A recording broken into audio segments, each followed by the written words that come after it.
बिस्मिल्लाहिर्रहमानिर्रहीम। मुहतरम नाज़रीन, अस्सलामु अलैकुम वरहमतुल्लाहि वबरकातुहू। आज का दम और अमल ऐसा है कि जिस अमल और दम और आयात को आप ख़ुद नहीं पढ़ सकते, और लाजमी तौर पे आपको ये कहा जा रहा है कि इसके पढ़ने की कोशिश भी आपने नहीं करनी, चूँकि ये जादू के तोड़ का है और जादू भी जिस्म के 3 अहम अज़ा के ऊपर जो होता है, इसलिए वो अमल और वो पढ़ाई सिर्फ आमिल ही कर सकता है। आमिल के अलावा अगर कोई करेगा तो वो अपना नुकसान उठा सकता है या बच्चों का नुकसान उठा सकता है। इसलिए आज की पढ़ाई को तवज्जो से उन हजरात ने सुनना है कि जिनका दिल, दिमाग और मैदा जादू की वजह से मुतासिर है, काले इल्म की वजह से मुतासिर है या सिफली अमल की वजह से मुतासिर है।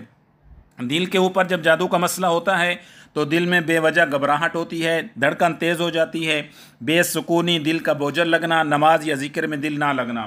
कभी कभार शदीद उदासी या बेबसी महसूस करना, ये दिल के ऊपर असरात होते हैं। और दूसरी चीज़ है दिमाग के ऊपर असरात। शदीद तरीक़े से निस्यान का मर्ज़ हो जाता है, यानी भूल उसके अंदर बहुत ज़्यादा हो जाती है, काम वगैरह भूल जाते हैं और इसी तरह सबक याद नहीं होता, दफ्तरी काम के अंदर दिमाग काम नहीं कर रहा होता। और दूसरे नंबर पे गुस्सा, वहम और शदीद किस्म का डर, बेचैनी, सोचने समझने की सलाहियत कमज़ोर होना, बार बार मनफी ख़यालात आना, यहाँ तक कि अगर दिमाग के ऊपर जादू असर कर चुका है, वक़्त भी ज़्यादा गुजर चुका है और उसका तोड़ और इलाज नहीं हुआ, तो दिमागी तौर पे बंदा इतना परेशान हो जाता है कि ख़ुदकुशी तक भी मामला चला जाता है। तीसरे नंबर पर है मैदे पे असरात। ये एक अजीब मर्ज़ है जो आजकल 100 में से 80% लोग इसमें मुबतला हैं। कुछ तो वो होंगे कि जिनका मसला जिस्मानी होगा, मेडिकली होगा, और कुछ लोग ऐसे हैं कि जिनकी मेडिकल रिपोर्ट्स क्लियर हैं और फिर भी ये मामलात हो रहे हैं।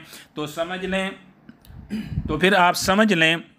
कि ये शदीद किस्म का जादू, जलन और इस तरह का कोई मसला हो रहा है। अब मैदे के ऊपर जो मसला होता है वो क्या होता है, भूख बिल्कुल नहीं लगती, या फिर कुछ ऐसे भी मरीज़ हैं सिफली कि जिनके जिस्म के अंदर शैतानी चीज़ें चली जाती हैं, मैदे का मसला होता है और हद से ज़्यादा भूख लगती है, ये भी मैदे का मसला है। मैदे में जलन होती है और इसी तरह शदीद किस्म की दर्द अचानक पैदा हो जाती है और बार बार पेट का ख़राब होना, तबीयत में बेचैनी और निढालपन, ये तमाम चीज़ें वो हैं कि अगर मेडिकल रिपोर्ट्स आपकी क्लियर आ रही हैं और फिर भी ये मसाइल आपके साथ हैं और इस तरह से आपके साथ हो रहा है, तो समझ लें कि आपके ऊपर काला इल्म या सिफली अमल हो चुका है या शयातीन आपके ऊपर मुसल्लत हो चुके हैं कि आपके ये 3 जिस्म के अहम आज़ा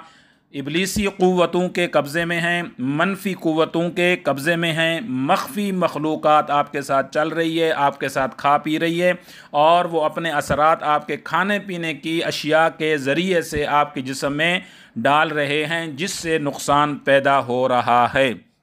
तो लिहाजा आज की जो आयात हैं और आज की जो पढ़ाई है वो आपके सामने मैं करता हूँ। आपने इन आयात को तवज्जो के साथ सुनना है और आराम सुकून से सुनना है। आधा घंटा लगाकर इसको सुन लीजिए तो इंशाअल्लाह दिमाग से असरात भी ख़त्म हो जाएंगे और इंशाअल्लाह ताला मैदे से भी असरात ख़त्म हो जाएंगे और दिल के ऊपर भी जो जादू के असरात हैं वो ख़त्म हो जाएंगे। तो इस आयात को और इन अमल को तवज्जो सुनना है। एक बार फिर मैं ये अर्ज़ कर रहा हूँ तमाम सामिईन से और नाज़रीन से कि इस अमल को ख़ुद पढ़ने की कोशिश नहीं करनी बल्कि सुनना है। अगर आपका कोई अज़ीज़ इन तीनों बीमारियों में मुब्तला है उन्हें भी सुना सकते हैं, अगर घर के अंदर कोई है उन्हें भी सुना सकते हैं। इंशाअल्लाह 21 दिन आप इसको रोज़ाना सुने। मैं गारंटी से कहता हूँ कि अल्लाह के फ़ज़ल व करम से इंशाअल्लाह ताला बिफ़ज़्ल खुदा ये तीनों आज़ा, दिल, दिमाग और मैदा आपका इन मख्फ़ी क़ुव्वतों के जो चक्कर में फंसा हुआ है इंशाअल्लाह आज़ाद हो जाएगा और ये असरात ख़त्म हो जाएंगे।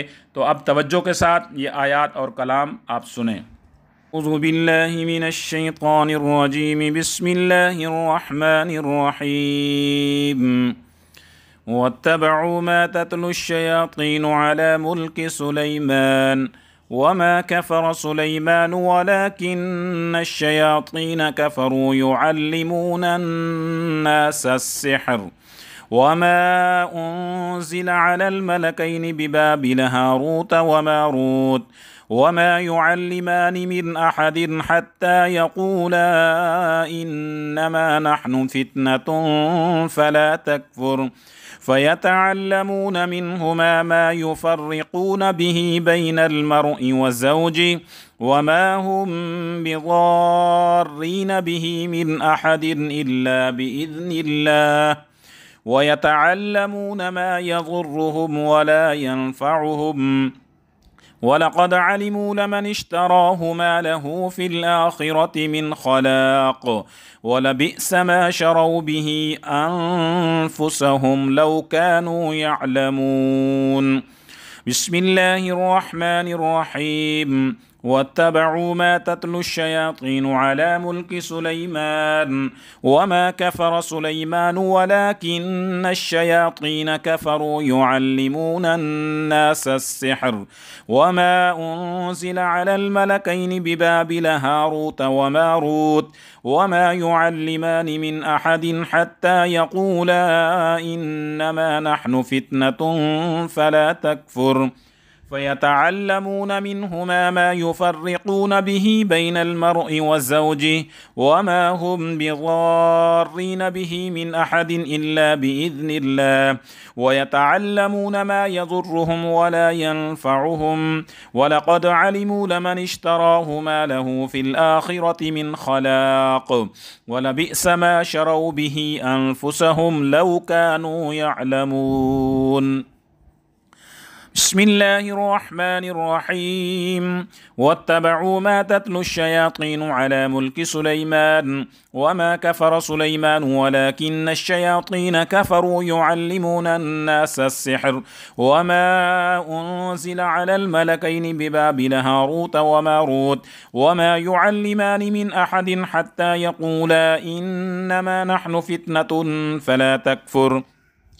فيتعلمون منهما ما يفرقون به بين المرء وزوجه وما هم بضارين به من أحد إلا بإذن الله ويتعلمون ما يضرهم ولا ينفعهم ولقد علموا لمن اشتراه ما له في الآخرة من خلاق ولبئس ما شروا به أنفسهم لو كانوا يعلمون.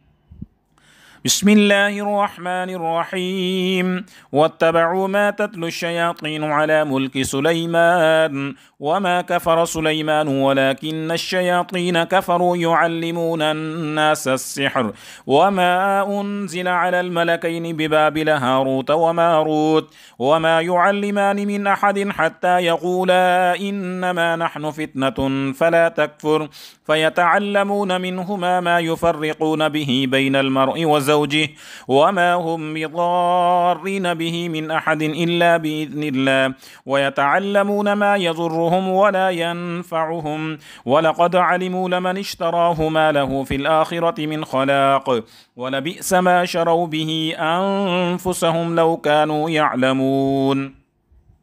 بسم الله الرحمن الرحيم. واتبعوا ما تتلو الشياطين على ملك سليمان وما كفر سليمان ولكن الشياطين كفروا يعلمون الناس السحر وما